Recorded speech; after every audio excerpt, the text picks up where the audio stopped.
Yeah. This is the original R8. I cannot believe it. Man, I have not driven one of these in a while. In 2007, Disney Hall, arrival of Tony Stark at this event that he then leaves and goes on his first mission. So downtown, the architecture of Disney Hall and the emergence of this rebirth of cool with the Audi brand. And I just remember thinking, man, the synergy of Marvel and Audi and the way that it panned out, it's just incredible. And then the success of the film, and it's like these two brands built off each other. And it's been a love affair ever since. And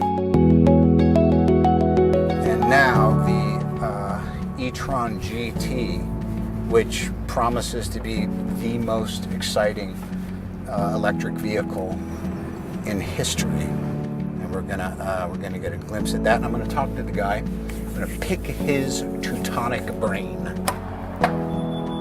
Oh, there you are. Hey, Mark. What's up, buddy? Hi, Robert. How are you? Good to see you. What are you doing? Sketch, you know, everything starts with a sketch. Right. That's the beginning. Incredible. I have a challenge for you. I would like for you to join me in the e-sauna, and we're just going to sit there silently and see who can take it for longer. It's very well lit. It's warm. Yeah. I can just feel the infrared energy of creativity in here. All right, I can't take any more. Will you show me the real thing? Sure. Come on. It's such a pleasure, dude. We continue. Put her there, pal. That's the one. That's it, yeah. Wow, look at that.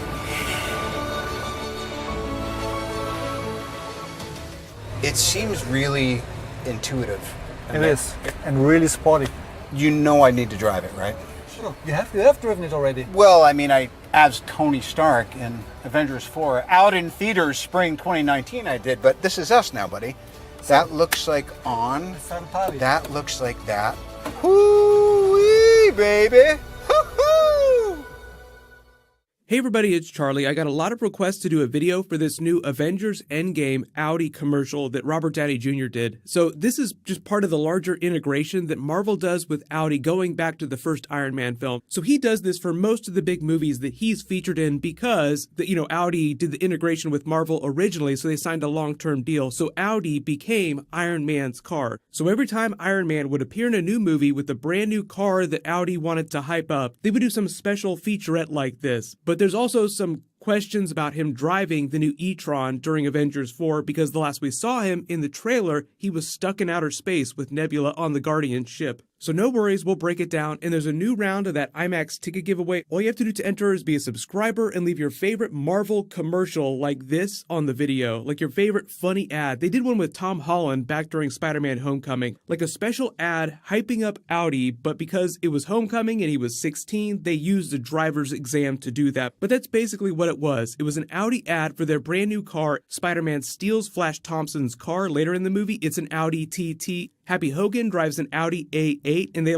feature a couple of big shots of their dashboard and some of the systems. So it's a low-grade ad for their car that features what it can do, and in exchange for that, Marvel gets access to as many Audis as it wants to blow up. Like during Civil War when Black Panther was running down Winter Soldier and they chase through the tunnel and blow up all those Audis. So Robert Downey Jr. says that Tony Stark drives an Audi e-tron during Endgame. Why did he stop driving the R8? That probably has something to do with survivor's guilt and how he changes after the snapping. The whole thing about Thanos is he felt like the universe's population was growing too fast and everyone was overusing their planet's resources. So his solution was to get rid of half of all life, and then the people that survive could just go on with their lives like they were before, just doing the exact same things. Iron Man is supposed to be one of the more forward-thinking Avengers. He created a new element to generate insane amounts of clean energy in a really efficient way. So in a very Elon Musk way, it's only a matter of time before you would see him trying to integrate that technology into all of Stark Tech. Why wouldn't Tony Stark try to develop a line of technology that consumers could buy based on his arc reactor technology, electric cars, electric homes, all this clean, free energy available to the world? That feels like the direction that he would go in.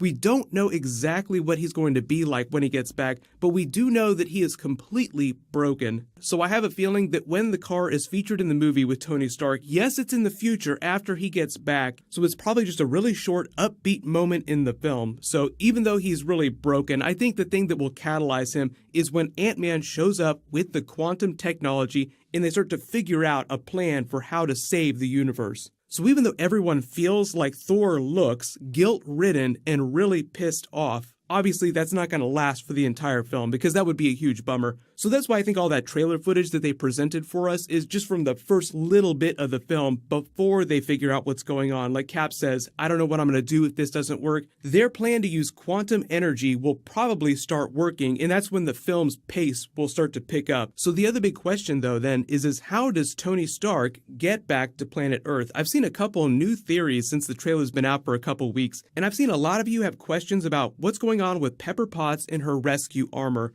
So I'll say this, I don't like the theory about Pepper Potts rescuing Tony just because he is in deep space, and Pepper Potts does not have better technology than what Tony has right now. Tony Stark, Iron Man, always has the most advanced version of whatever new generation of armor there is. So I don't think that his problem being stuck in outer space with no fuel and no food is a problem that's going to be solved with Pepper Potts' technology. We do know that she actually wears armor during the film because we saw her post this picture, so she has a blue-looking suit of armor, but I think that's only going to appear during a very brief part of the film where she'll be completely CG because she'll have the helmet on. So you'll see a combination of Gwyneth Paltrow doing the HUD style shots where you're just seeing her face lit up by the monitor screen right in front of her. She'll be in the middle of some chaotic giant battle scene and she'll be rescuing a lot of regular people. So like she will get a really big hero moment, but it'll be very brief. She'll probably only be using the armor on screen for a couple minutes at best. As far as Iron Man making it back to planet Earth with Nebula, I still think that it's a combination of him just using that crazy genius brain to MacGyver himself out of that situation, but with a little help from Nebula and Captain Marvel, who just happens to be nearby in outer space. The other funny comments that I've seen recently too is that what about Wong? Because Wong has most of the same abilities as Doctor Strange. He's not quite as powerful and he doesn't have the Eye of Agamotto, but because right now he's the de facto guardian of the New York Sanctum, he's like the person that the Avengers could go to who's nearby who could help them with things like this. It's the same thing with Thor, Stormbreaker, and his ability to open the Bifrost. They probably just have a hard time pinpointing where Iron Man is. If you had Heimdall and you knew where he was, it'd be relatively easy to open a Bifrost to just go pick him up and bring him right back.